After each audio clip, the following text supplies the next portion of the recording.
Assalamualaikum warahmatullahi wabarakatuh. Perkenalkan, nama saya Rosyidatul Syakdiah, NIM 2102010, Prodi Agroteknologi.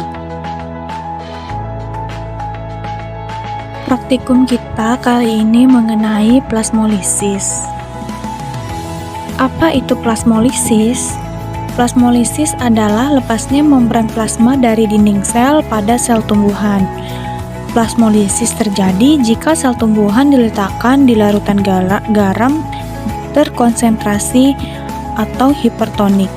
Sel tumbuhan akan kehilangan air dan juga tekanan turgor, menyebabkan sel tumbuhan lemah.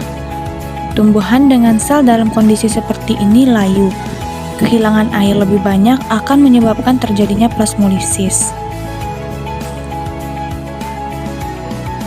Alat dan bahan yang kita gunakan dalam praktikum ini adalah daun rheodiscaler, larutan gula, larutan madu, aquades, pipet tetes, silet, mikroskop, gelas beker, dan kaca preparat. Hal yang pertama perlu kita lakukan adalah dengan menyayat daun rheodiscaler tipis-tipis pada lapisan epidermis bawah.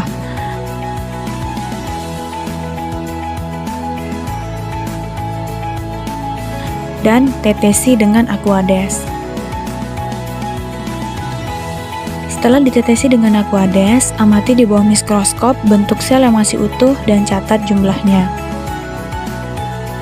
Setelah dicatat jumlahnya, tetesi kembali sayatan daun rheodiscaler dengan larutan gula dan diamkan selama 30 menit. Setelah didiamkan, amati kembali di bawah mikroskop dan catat jumlah sel yang mengalami plasmolisis. Ulangi dengan cara yang sama dengan larutan yang lain.